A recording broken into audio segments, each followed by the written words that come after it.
Hi, in this series of videos I'm going to put the candidates for the 2019 local government elections in Hamilton on a tier list based around my opinions on who I think has the best policies for this city. To do this, I'm picking some specific issues that face Hamilton City and reading up on the candidates to see how they might respond to them. The first thing I'll look at is how the candidates are likely to protect and promote the city's cultural diversity. With racism and fascism spreading worldwide, I would like to see the candidates explaining how they will work towards ensuring that all are a happy, harmonious and productive members of our community. The second issue is more complex, the economy. I have here a graph of Hamilton City's GDP per capita from 2000 to 2018. As you can see, we were growing wealthier per person before 2007, but then there was a financial crisis and we got poorer from 2007 to 2010. There was a slight recovery up to 2012, and then basically stagnation since then. Hamilton City's per capita economic growth over the last 6 years has been less than the annual economic growth the city achieved in 2002, 3, 4, 5, 7 and 12. Hamilton has not yet recovered from the last recession, and it seems like another one is coming soon. So the second thing I'll be looking for is how will the candidates try to improve the economy of the city. The third issue is the environment, and there were a few things I wanted to focus on, but I decided that the big one is the important one, climate change. How will the candidates work to reduce greenhouse gas emissions, and how will they aim to mitigate the negative impacts of climate change? I will, although, give bonus points if the candidates also have ideas about biodiversity loss, urban ecology and sustainable development. The fourth is the social sphere, and I would like to see ideas on how the candidates will respond to the high levels of deprivation in Hamilton. The most recent data I could find is the New Zealand Index of Multiple Deprivation from the University of Auckland, which shows that around 60% of Hamilton are in the most deprived 40% of New Zealand. Another way of saying this is that Hamilton has 50% more people suffering from high or very high levels of deprivation than a statistically average New Zealand city. So I'll be looking to see what the councillors will do about this. The fifth issue is around the council's finances. Basically, Hamilton City Council has been operating a low rates, high debt financial strategy for the last decade or more.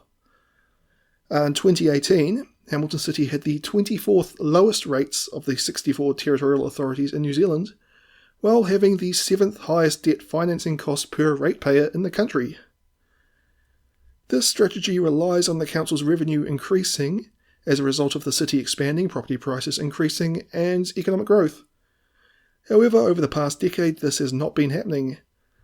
The council's debt-to-revenue ratio has increased steadily from 107% in 2009 and is expected to reach 215-ish% in 2022. At this point, the City Council plans to stop taking on more debt and let increasing revenues lower this ratio to a safer level. However, if the council doesn't stop taking on debt, or revenue doesn't increase as expected, then we may run into trouble with our lenders, as they've told the city not to go over a 250% debt-to-revenue ratio.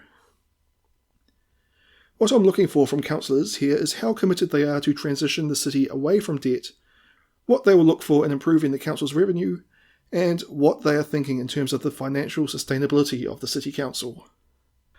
The last thing I'll look at is something I don't hugely care about, but a lot of people do. That is the representation that people will bring to the council table. Many people have noticed that our council is currently noticeably old, white and male. However, the most overrepresented minority is actually business owners and senior managers, who make up 7 of the 13 representatives. The others are made up of career politicians and former police officers. There is also Mark Bunting, who has spent a long time as a board member of the Well Energy Trust, which is kind of a politician and kind of a business person, so yeah. All our current councillors come from 3 occupations: business people, career politicians and police.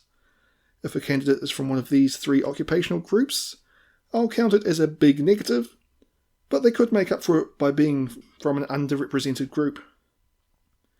I don't intend for this to be a determining factor in the ranking, since I don't think that a person being from an underrepresented group necessarily makes them the best representative, either for the city or for their group. However, if I'm on the cusp of putting someone at a certain rank, I may use this as the deciding factor. One big thing I'm not considering is transport. Transport obviously affects everything that I'm looking at here, in quite a major way actually. So initially, when I was doing this, transport was dominating every other consideration. However, when I tried moving it into its own category, I had to rate cycleways versus footpaths versus buses versus electric cars, and it all became kind of boring and uninformative, so I've decided to leave it out entirely. It's also important to note that how I rank the candidates is my own opinion, and as such is dependent on my own values, etc., so it is subjective. I'll just put up my political compass here instead of going to my biases. If you don't know what you're looking at, this is basically saying I'm as far left as you can go, and I'm most of the way down towards the hippie side of things. Also, I'm only going to be looking at the candidates' online presence. I'm not going to talk to them or ask them questions or consider anything I have seen or heard of them directly, with one exception. I'll just be looking at websites, Facebook, Twitter, etc., as well as news articles that I can find. It's also worth noting that the research for this took place over a couple of weeks, so it may not necessarily be the most up-to-date, even when released. It's always worth doing your own research. Also, I'm bound to have missed things or made mistakes, so again, do your own research. With that done, let's get into it. When I first heard Rudi Du Plooy was running, I thought the name sounded familiar, but I couldn't place where from. A quick Google and the mystery was solved. He was the guy who proposed bringing a racist celebration from South Africa to New Zealand. Sorry, not racist. Just a celebration of Afrikaner pride and a reminder of how the white South Africans were suffering under black rule. Rudy doesn't actually say much about himself. I gather he is some kind of preacher and he was born in South Africa. He's running on a citizens and ratepayers ticket and is a former Johannesburg city councillor. On cultural harmony, I'm giving him very poor marks. His idea of bringing the Day of the Vow to New Zealand, a celebration of the time a bunch of Afrikaners prayed to God for victory in exchange for building a church, and God answered their prayer by allowing them to kill a few thousand Zulu warriors. Not surprisingly, this became a key part of the myth supporting apartheid in South Africa in the 20th century, and is no longer celebrated in that country. So yeah, he's getting poor marks for cultural harmony. On the city's economy, he doesn't have much to say, so I'll give him a neutral score. Regarding climate change and the environment, he gets very poor marks again. He opposed declaring a climate emergency and said that James Casson delivered an excellent speech, although, of course, Casson's speech was laughably wrong. Other than that, he doesn't have any specifics yet, but he does seem to think that doing anything about climate change is either impossible or more trouble than it's worth. For deprivation, I'm actually going to give him a positive mark, just to buck the trend. He says that he wants council to work closely with community organisations to help the poor, which is a fine idea. On finances, I'm going to give him a slightly negative mark. All the Ratepayers Association candidates have the same financial policies. The rate increases are too high, the debt is too high, the solution is to cut costs. None of them put forward any specific costs to cut, so I'm going to give them all a slightly negative mark here, simply because it annoys me when people say that they will successfully cut costs simply by being on council, when every single councillor since the 1860s has tried the exact same thing. Leo Tooman is a current councillor and a former police officer. He doesn't have an online presence other than a LinkedIn page. At least that's all I can find, so I'll be brief. He voted against the council creating a climate change action plan. He voted against the recent extension of the living wage to security contractors. So I'm giving him negative marks on climate change and deprivation, and have no information on the rest. Geoff Holt is a candidate that I've been able to find absolutely nothing about at all. However, there is a Geoff Holt in Hamilton who posts Islamophobic comments, so I really hope that the Geoff Holt running for council isn't that Geoff Holt. So at last minute edition, when I was finding photos for people on the council elections website, I realised that the Geoff Holt I couldn't find is the same one I found on Facebook making Islamophobic statements. So I'm going to give him a poor mark for cultural harmony, and still nothing anywhere else, but it's enough to bump him down to the D tier. Michelle Helton is a Ratepayers Association candidate and is a senior member of the Dinsdale Lions. Like the other Ratepayers Association candidates, she thinks the rate increases are too high and the debt is too high and wants to cut costs. Basically, you would have heard the Ratepayers Association before, and like most of the rest, she is getting a negative mark for finances. She is intending to cut non-specific costs and with no marks anywhere else because she doesn't have anything to say about anything else. David McNab is a Ratepayers Association candidate and runs a consulting business and has formerly been on the board of Massey University. He is a Ratepayers Association candidate. He does have a Facebook page, although there isn't a lot there other than his commitment to get the city's finances under control. However, he doesn't give any direction on how this will happen. He implies that he would cut costs, but only because he doesn't like rate increases or debt. He's also misleading at one point. He claims that Hamilton isn't far off from paying $200 a week in rates on the average house. However, in 2028, the council predicts the average rates bill will be $4,270, which is about $82 a week and almost a decade away. So David is being at least a bit misleading here. I'm going to give him a negative mark for finances, and I have nothing else to rate him on. Angela OLeary is a businesswoman, so she brings one underrepresented group onto council at least. In terms of promoting cultural diversity and harmony, I couldn't find anything Angela said specifically, so moving on. Economic development, also nothing. Although I will say that she is very active on social media, so I may easily be missing things. On climate change, Angela has something to say. Her plan is to create a youth climate change advisory group, which is better than nothing, but I'm not actually that keen on it. Climate change isn't a youth issue. There should be a youth advisory group about issues affecting youth, and a climate change advisory group to advise about climate change. I just don't see any reason why you'd shut out elderly expertise or affected communities from advising on climate change policy. However, she also says that the City Council has never had a climate change policy, which isn't true. They had a climate change action plan from 2003 to 2010. It needed to be renewed with new targets in 2010, but the council at that time chose not to. Also worth mentioning that Angela was first elected to council in 2007, so she was a part of the council that made that decision. I made a submission to council in 2012 asking him to introduce a new action plan. She was in the room, so I assume she was listening, so she should know that this existed. I'm assuming that she's just forgotten that the council once took climate change seriously. Also worth noting that her Facebook page is full of climate change deniers, or at least they all come out when she mentions climate change. However, she's not a denier. She thinks that climate change is happening and we should do something about it.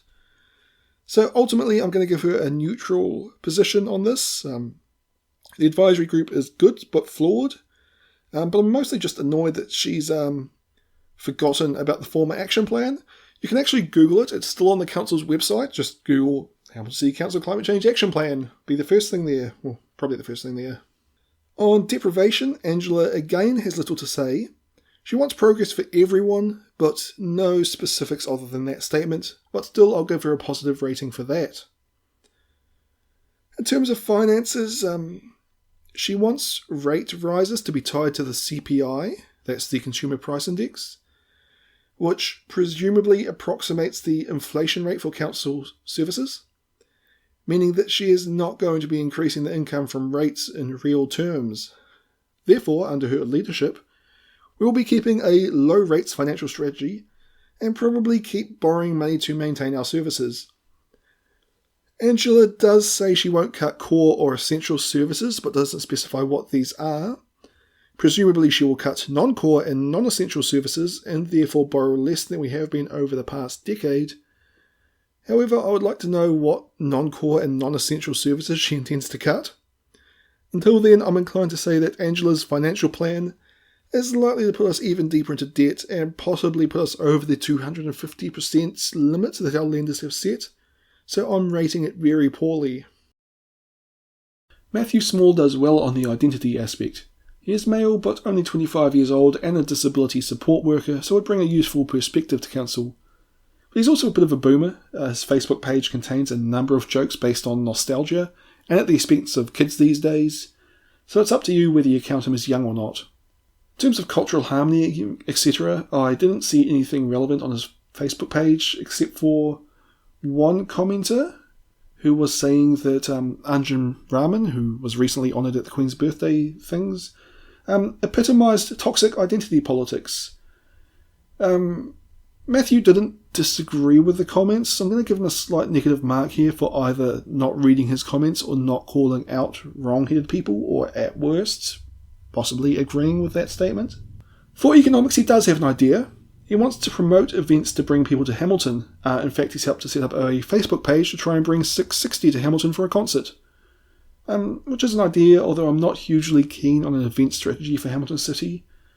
Generally speaking, because we are so close to Auckland with its million or so potential event goers, we have to be low cost to gain a competitive advantage, which means we don't gain a lot for hosting the event directly.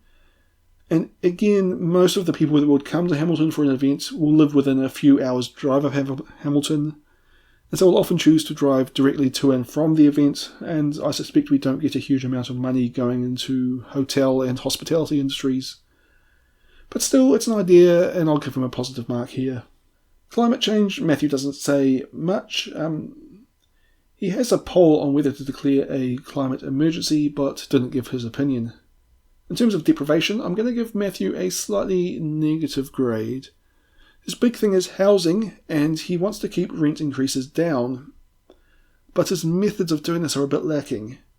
Firstly, he talks up selling off state houses and using the land for private and state houses, which is, well, difficult firstly because they're not owned by the city council, and secondly, selling them off is going to lessen the impact of Housing New Zealand and moderating rents. He's also keen on cutting red tape, again not specific on what regulations he wants to cut, and he has mentioned setting up a special housing area around the University of Waikato to allow property owners to develop, build, subdivide without going through the normal consenting process. And again, I would have thought that leaking buildings in Ihu Mātau would have made people realise that there are reasons regulations exist, but apparently not. On council finances, Matthew's a bit mixed. Keeping rates down is a big thing, but he recognises that this means cost savings are going to be required elsewhere.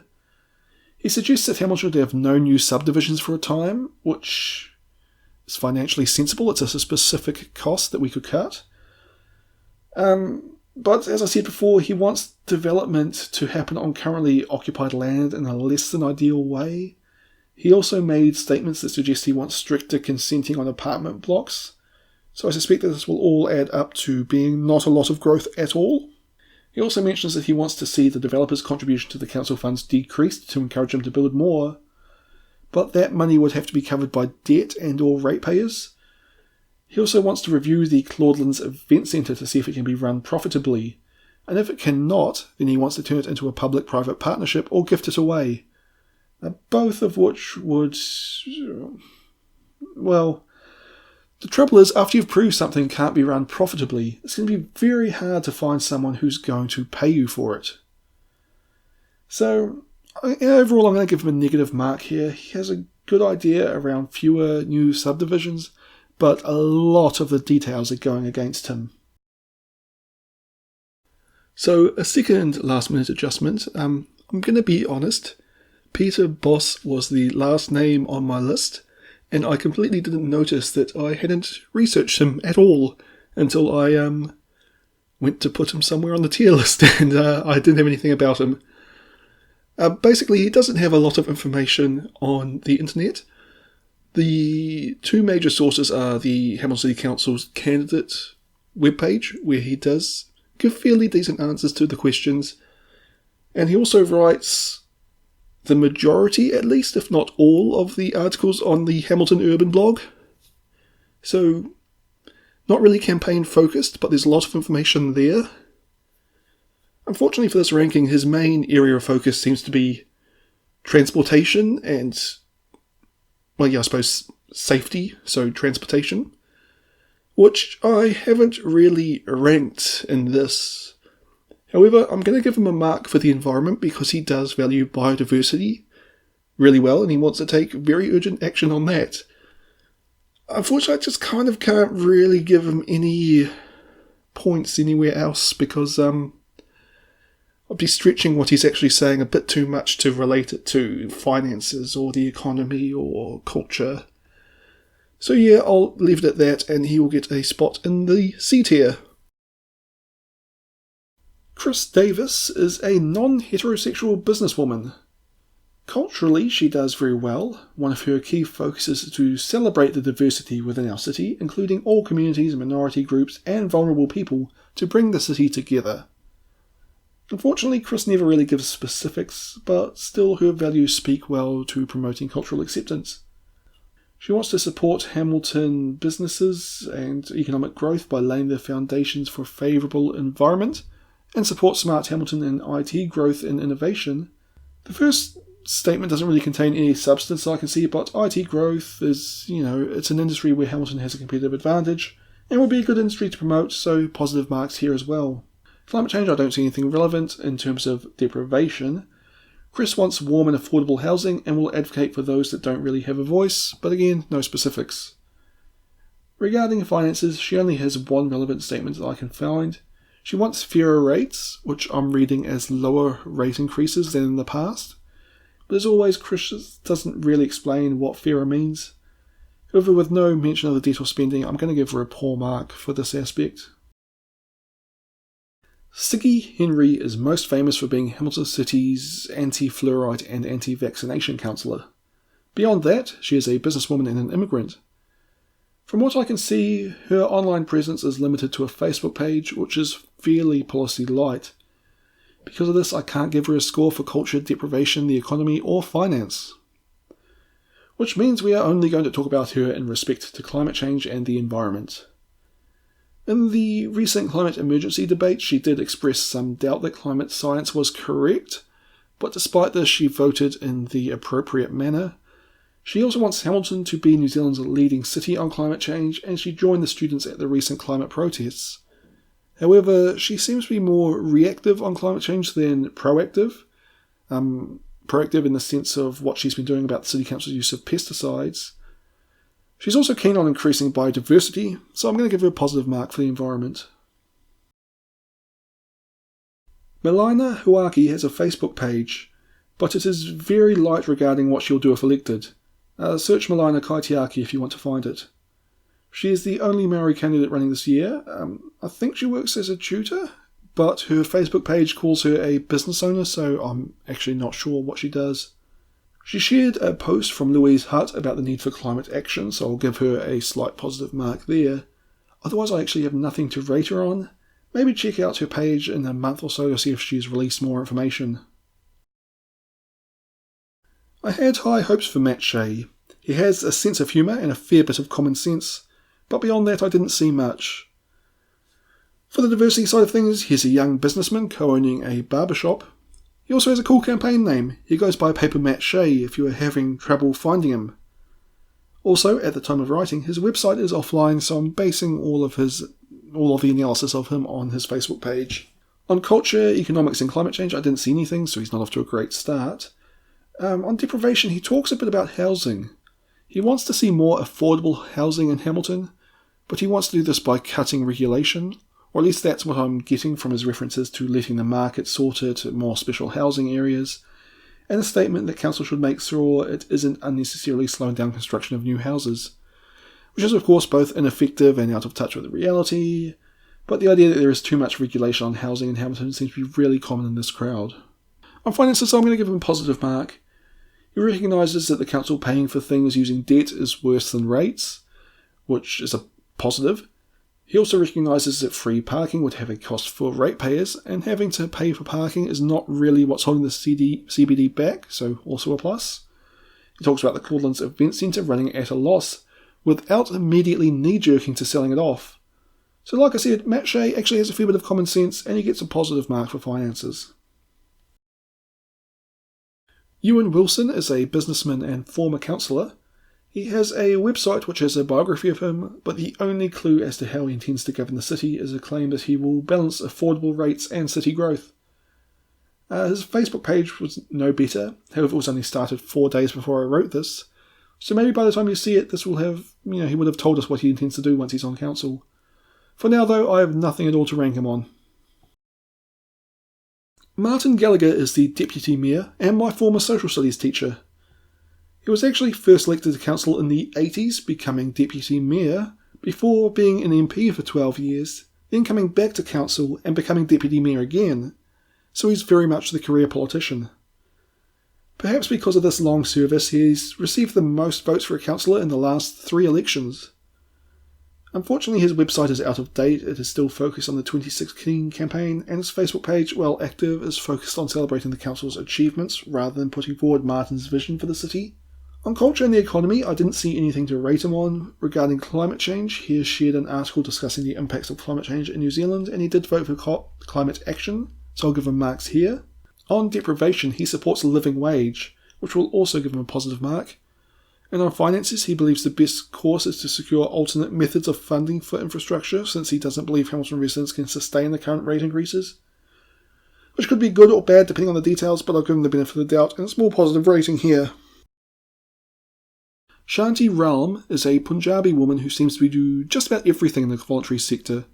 At the moment, she seems to be most involved with Age Concern Free FM and the Western Community Centre, so she does fairly well on the diversity front.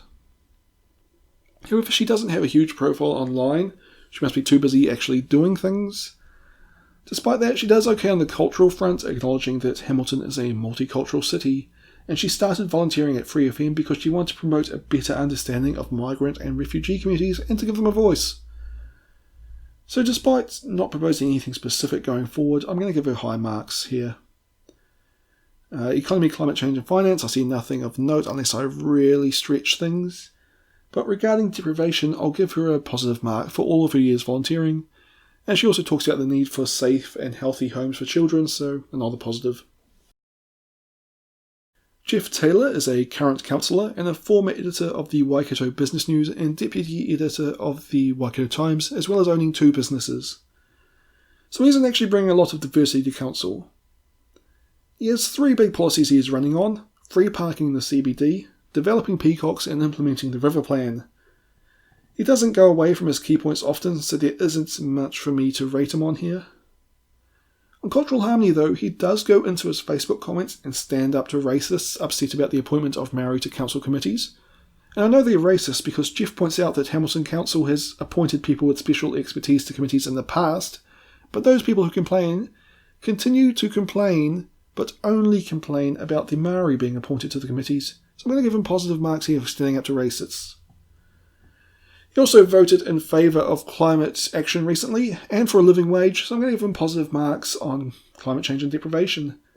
I can't find anything he said about the economy or finances, so no marks there. Louise Hutt is a young female CEO, so in terms of identity, I think those basically cancel each other out, and she'll still end up being better than most other mayoral candidates in terms of bringing more diversity to the council. Unfortunately, her online presence is a bit light on policy, so there isn't a lot I can really dig into in terms of rating her. In cultural terms, she does want a lot more diversity around the council table, which is a good suggestion, although I personally doubt 12 councillors and a mayor could effectively be representative of a city of 170,000 people. Of course, it's also something that she wants, but will rely on voters to actually accomplish, so this only counts as a small positive, more indicative of her worldview than an actual policy. On economics, she wants to support the tech industry. No specifics beyond wanting to support that sector, but it is an industry which we can expect to grow over the next few decades. Hamilton also has a competitive advantage thanks to the University of Waikato, and it's an easy export industry since the digital exports don't require transportation costs. So it's a good choice of sector to focus limited resources on, and it's also less fickle than tourism, which is the other sector that people seem to be choosing to focus on. Climate change is Louise's big issue, and her policies are brief but contain enough to put her above the other mayoral candidates in this regard. She specifically wants to create a carbon zero society, with a focus on the biggest polluters, agriculture and transport. She will also re-sign the local government leaders' climate change declaration that the vast majority of other councils have signed. In particular, she mentions the need to upgrade our stormwater system, which is great because this is the first part of infrastructure that will be impacted by climate change in Hamilton. Hamilton in particular is expected to have fewer rainy days, but more rain overall, meaning that the stormwater system will be dealing with a lot more water at once than it currently does. So she gets a big plus for dealing with climate change.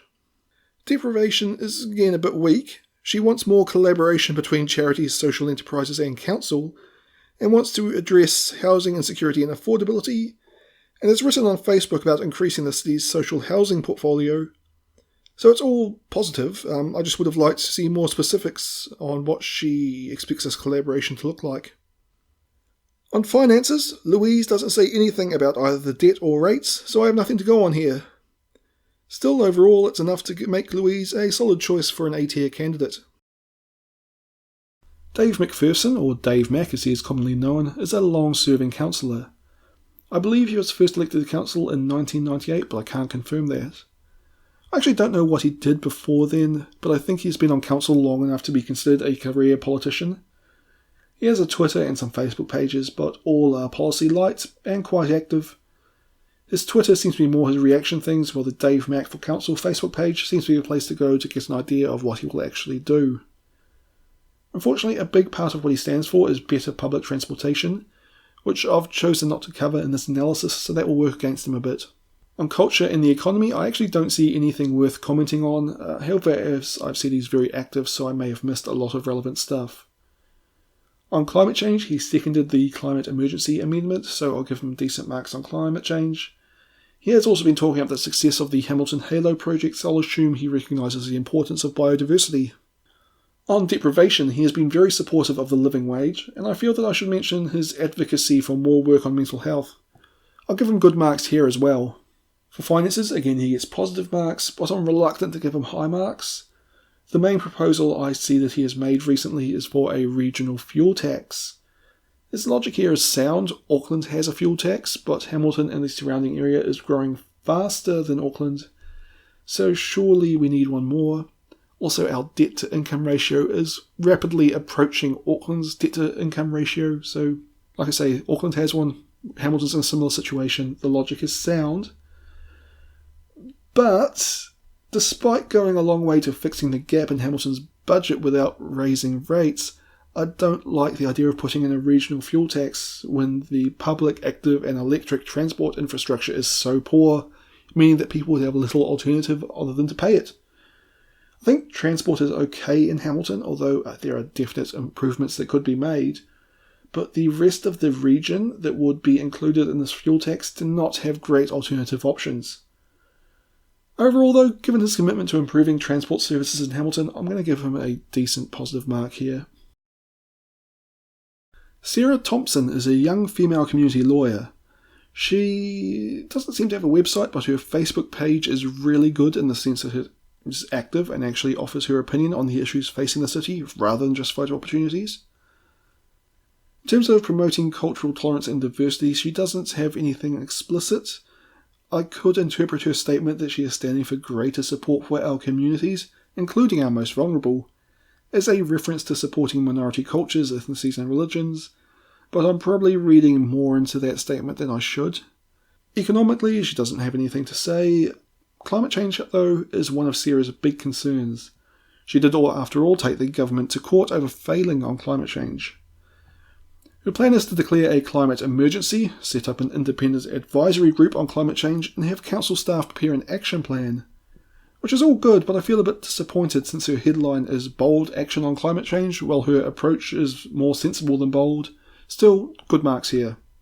In terms of deprivation, the greater support for communities could also be interpreted positively here, but more concretely she speaks positively of Wellington City Council's recent Housing Action Plan, and suggests that Hamilton should develop its own one to work towards affordable housing, so she's also getting a positive mark here. In terms of council finances, Sarah has a unique and intelligent strategy.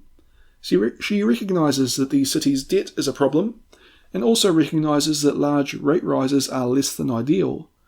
Her solution is to stop urban sprawl and instead focus on much higher density development. Growth is one of the biggest costs for the city council, since all roads and pipes for the new houses have to be put in. But if you were to have, say, a 10-apartment building on the same area as a typical suburban home, you would still only need one road to access it. Hence, massive cost savings. Over the next 2 years, the Hamilton City Council plans to spend $151 million on putting roads and pipes into the Peacocks development, so there is huge potential for cost savings in future developments by going higher density. So, very good plan, very solid. She's actually saying cost savings, but she's promoting specific things, so she's getting a good score here. And here you have the completed tier list for the candidates in the 2019 election. I've talked a lot, there's a lot to think about here, but I hope you found this useful and perhaps given you a place to start on your own research. So good luck with voting. Bye.